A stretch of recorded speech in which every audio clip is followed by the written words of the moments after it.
khăn làm hôn cái phơ khăn gương nè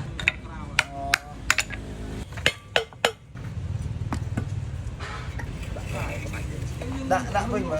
ăn ngọt phơ thế chọn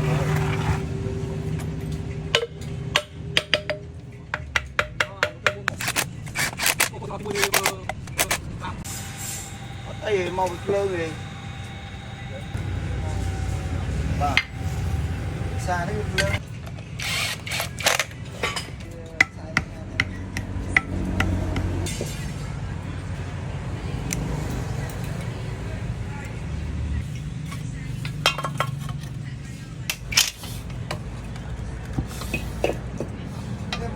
mơ mà tao bom